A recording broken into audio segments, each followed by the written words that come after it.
संधि। संधि के तीन भेद होते हैं। संधि के तीन भेद होते हैं। वो तीनों भेदों के साथ हम संधि को पूरा करेंगे। संधि तीन प्रकार की होती है। स्वर संधि, व्यंजन संधि, विसर्ग संधि। स्वर संधि के अंदर क्या होता है? स्वर का मेल स्वर से होगा, स्वर का मेल स्वर से होगा, वहाँ स्वर संधि होगी। व्यंजन के अंदर क्या होता है? स्वर का मेल किससे होगा? व्यंजन से होगा। स्वर का मेल व्यंजन से होगा, व्यंजन संधि होगी। और व्यंजन का मेल स्वर से भी हो सकता है। व्यंजन का मेल स्वर से भी हो सकता है, वहाँ व्यंजन संधि होती है। विसर्ग संधि क्या होती है? विसर्ग का मेल किससे होगा? विसर्ग का मेल जहाँ पर भी व्यंजन से हो वहाँ विसर्ग संधि होती है। विसर्ग का मेल व्यंजन से हो वहाँ विसर्ग संधि होती है। यह आपका विसर्ग को दर्शाता है। स्वर क्या होता है आपको मालूम होता है? स्वर हिंदी के अंदर 11 होते हैं। जो ए, आ, ई आते हैं वो स्वर होते हैं, जबकि व्यंजन होते हैं आपके क से लेके ग तक है। विसर्ग का ये चिन्ह विसर्ग का आता है। इस प्रकार संधि के तीन प्रकार होते हैं। तीनों प्रकार को अलग अलग पढ़ेंगे। स्वर संधि के बारे में सबसे पहले मैं बात करता हूँ स्वर संधि की। सबसे पहले बात करता हूँ स्वर संधि। स्वर संधि, स्वर संधि के 5 भेद होते हैं।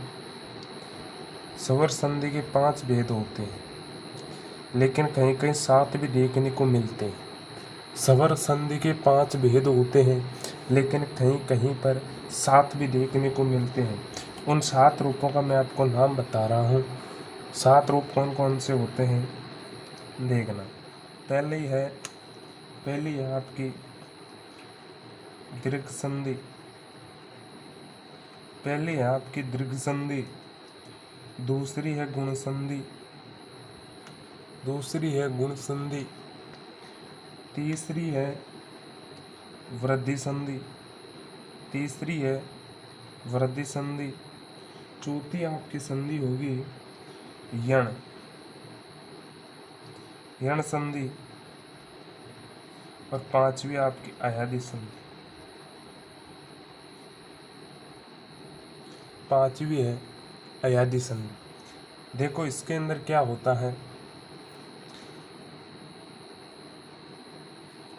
अयादि संधि, अब वो 2 रूप कौन कौन से हो गए जो इम्पोर्टेंट नहीं। इम्पोर्टेंट है वो 5 रूप होते हैं, जबकि जो दो रूप आपको पूछे जाते हैं वो होती है एक तो पूर्व रूप संधि, एक तो होती है पूर्व रूप संधि, एक संधि होती है पर रूप संधि।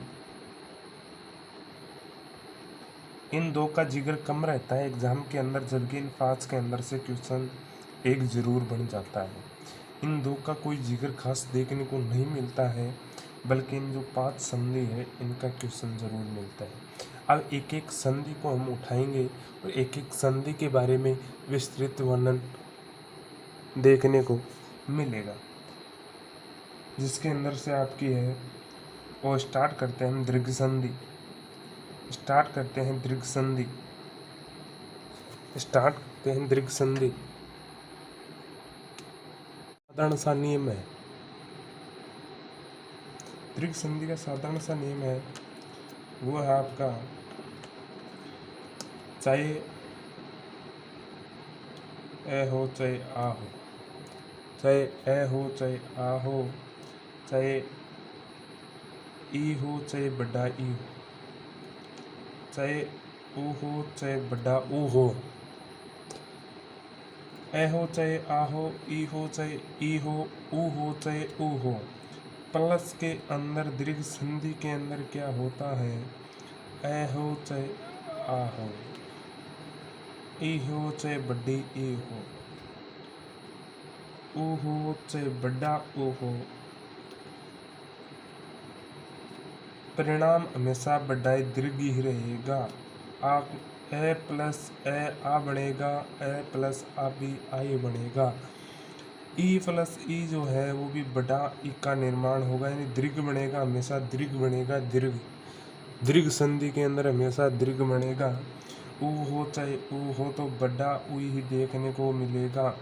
ये इसके इम्पोर्टेंट नियम है। एक नियम और होता है री हो चाहे बड़ा बड़ा री हो छोटा री हो, कैसा भी री के साथ री आएगा तो बड़ा री बनेगा, इसके साथ बड़ा री ही बनेगा। ये आपके दीर्घ संधि के नियम है। इन नियमों से आप कोई सी भी संधि कहीं से भी उदाहरण उठाकर आप इनसे देख सकते हैं। अब वो उदाहरण आपको बताने जाऊंगा जो एग्जाम के अंदर आए हुए हैं। उसके साथ आपको एक दो उदाहरण मैं आपको बताता हूँ। इसके साथ इसी संधि को आगे बढ़ाते हैं, इस संधि को आगे बढ़ाते हैं। एक दो उदाहरण आपको देखने को मिलते हैं, इनका मिलता जुलता उदाहरण आपको जैसे मैं बता दूँ। चरण प्लस अमृत, चरण प्लस अमृत, यहाँ पर ए है, यहाँ पर ए है, आ का निर्माण होगा और एक नया शब्द चरणा अमृत का निर्माण हो जाएगा साहब, चरणा अमृत। इसी प्रकार जैसे आपको एक उदाहरण और बता दूं मैं, अधः प्लस अवधि, अधः प्लस अवधि, ए आ रहा है, आ बनेगा, अधा अवधि हो जाएगा, अधा अवधि हो जाएगा। और बता दूं आपको मैं, परम प्लस अर्थ, ए प्लस आ बनेगा, परमार्थ हो जाएगा। घबराना बिल्कुल नहीं है, नेम ध्यान में होना चाहिए, घबराना बिल्कुल नहीं है, नेम ध्यान में होना चाहिए। और इसके उदाहरण बताता हूँ। जैसे आपके सामने आ जाए देव प्लस आले तो देवालय हो जाएगा। और उदाहरण इसके देखा जाए, महा प्लस आशय, महा प्लस आशय तो महाशय का ही निर्माण होगा, क्योंकि आ प्लस आ भी बड़ा आई बनेगा, आ प्लस आ भी आई बनेगा। इसी प्रकार ये उदाहरण पूछा गया था 2000 के अंदर। जैसे एक का उदाहरण देखो मैं, तो Ravi plus Indra, Ravi plus Indra, Ravi plus Indra तो रविंद्र बड्डी ई का निर्माण होगा। मैंने नियम में बताया था कि ई प्लस ई बड्डी ई बनेगा, दीर्घ बनता है हमेशा, नॉट चेंजेबल, दीर्घ बनता है। मुनि प्लस इंद्र का उदाहरण देख लो, मुनि प्लस इंद्र हमेशा बड़ा ही बनेगा, मुनिंद्र हो जाएगा। जैसे और मैं बात करूं, अभी प्लस इप्सा, अभिप्सा हो जाएगा। और बात करें इसके अंदर तो साधु प्लस उपदेश का देखो एक बार, साधु प्लस उपदेश, साधु महाराज उपदेश दे रहे हैं, ये सारे उपदेश देंगे, बड़ा ही देंगे क्योंकि दीर्घी होगा। उ प्लस उ हमेशा बड़ा उ बनता है तो साधु उपदेश हो जाएगा, साधु उपदेश हो जाएगा, साधु उपदेश हो जाएगा। मनु प्लस उपदेश तो मनुपदेश बड़ा हो जाएगा, नु बड़ा हो जाएगा, ठीक है। जैसे मनु प्लस उपदेश, नु बड़ा हो जाएगा, मनुपदेश हो जाएगा। इसी के अंदर आपको और उदाहरण बताऊं, भानो प्लस उदय का देख लो, भानो प्लस उदय में कह रहा हूँ दीर्घ बनता है। कोई सा भी उदाहरण देख लेना दीर्घ संधि के अंदर, कहीं से भी उदाहरण आप उठाकर देख सकते हो। जो पूछे गए थे वो आपको मैं लिखा चुका हूँ। और भी कोई भी ये नियम से अलावा बाहर कहीं नहीं जाएगा। ए प्लस आ बनेगा, ई प्लस ई बनेगा, ओ प्लस ओ बनेगा, हमेशा बड़ी पोजीशन लेगा। दीर्घ का नाम ही दीर्घ है तो दीर्घ ही रहेगा। इसके साथ आपकी दीर्घ संधि पूरी होती है। और स्वर संधि का दूसरा रूप गुण संधि, स्वर संधि का दूसरा रूप है गुण संधि। स्वर संधि का दूसरा रूप देखेंगे अब, वो होगी आपकी गुण संधि, वो होगी आपकी गुण संधि। गुण संधि का क्या नियम होता है, क्या नियम नहीं होता है, वो अब देखते हैं। देखो गुण संधि कैसा नियम गुण संधि के अंदर देखने को मिलेगा। इससे एकदम इजी है, संधि के अंदर कोई हार्ड वैसी कोई हार्ड बात नहीं है। गुण संधि, गुण संधि के अंदर साधारण सा नियम होता है आपका, कैसा गुण होगा देखना। अब देखना कैसा गुण होता है। मैं कहता हूँ ऐ हो चाहे आहो, ऐ हो चाहे आहो, ऐ हो चाहे आहो, और ऐ हो चाहे आहो, ऐ हो चाहे आहो, ऐ हो चाहे आ, ऐ हो चाहे आ, ऐ हो चाहे आहो। इसके साथ के अंदर ई हो चाहे बड़ा ई हो, ई हो चाहे बड़ा ई हो, ऊ हो चाहे बड़ा ऊ हो। ठीक है, ई हो चाहे बड़ी ई हो, ऊ हो चाहे बड़ा ऊ हो, और साथ के अंदर री हो चाहे बड़ी री हो। ए प्लस ई मेल करेगा तो ये बनेगा ए, ई प्लस ई बनेगा ए बनेगा, आ प्लस बड़ी ई भी ए बनेगा, और ए आ का मेल उ के साथ होता है तो ओ का निर्माण होता है, तो ओ का निर्माण होता है। इसी के साथ जैसे री का आ गया, इसके साथ निर्माण होगा आपका अर का, इसके साथ किसका निर्माण होगा, अर का निर्माण होगा। इस प्रकार से गुण संधि के अंदर है, ये नियम है। मैं कहता हूँ ए हो चाहे आ हो, ए चाहे आ, ए हो चाहे आ, ई के साथ यदि इसका मेल होगा तो एक का निर्माण होगा, ओ के साथ इसका मेल होगा, ओ का निर्माण होगा, और रि के साथ यदि इसका होगा तो आपका अरे का निर्माण होता है। इसी के साथ इस संधि के उदाहरण के साथ हम देखते समझते हैं। कैसे समझते हैं?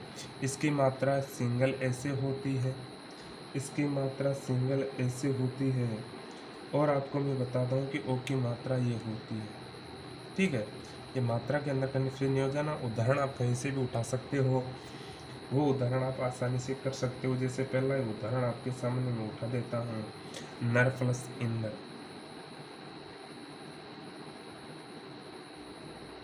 नर प्लस इंद्र का देखना, नर प्लस इंद्र यहाँ पर ए है, यहाँ पर ई है, ई है, तो यहाँ पर एक का निर्माण मैंने आपको बताया था, तो नए ये एक की मात्रा इसके लगी, और ये नरेंद्र का निर्माण हो चुका है साहब, ये नरेंद्र का निर्माण हो चुका है। एक की मात्रा लगी क्योंकि ए प्लस ई के साथ मेल होता है तो एक का निर्माण होता है।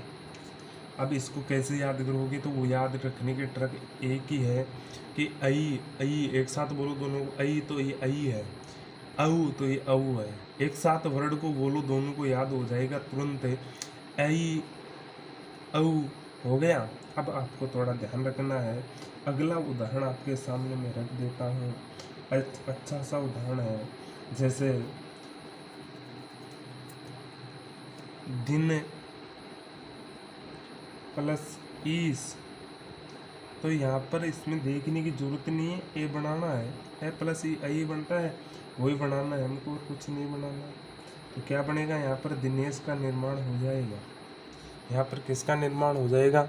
दिनेश का निर्माण हो जाएगा। इसी के साथ मैं आपको और उदाहरण बताता हूँ। प्राप्त प्लस उदक, प्राप्त प्लस उदक, तो ये हो जाएगा आपको प्राप्तोदक, प्राप्तोदक हो जाएगा। पर प्लस उपकार, पर प्लस उपकार, ए प्लस उ क्या बनता है? ओ का निर्माण करता है कि नहीं करता है? यहाँ पर नियम देखना, नियम ध्यान में रखते हुए आगे बढ़ना, तभी संधि समझ के अंदर आएगी। नियम के बगैर कुछ नहीं है। नियम ही आपको चुटकियों के अंदर याद हो जाएंगे यदि आपका ध्यान पूरा इधर होगा तो। महाप्लत उत्सव, महोत्सव, महोत्सव, ओ का निर्माण हो रहा है। यहाँ पर नियम ध्यान में रखे। महोत्सव, एक रिका और बना देते हैं, देव प्लस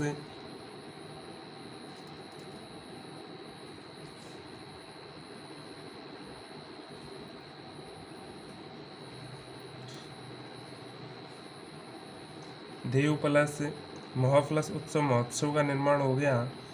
अगला बना देते हैं देव प्लस ऋषि। ये भी पूछा जाता है, कई बार पूछा जाता है देव प्लस ऋषि, तो ये हो जाएगा देव ऋषि। बस नियम आपको ध्यान में रखना है, वगैरह और कुछ नहीं करना है। इसी के साथ आज की क्लास समाप्त करते हैं। जो अगले 3 है वो अगले वीडियो के अंदर होंगे। जो 3 संधियों के बारे में, स्वर संधि के अंदर, वो अगले वीडियो के अंदर। ठीक है, थैंक्स।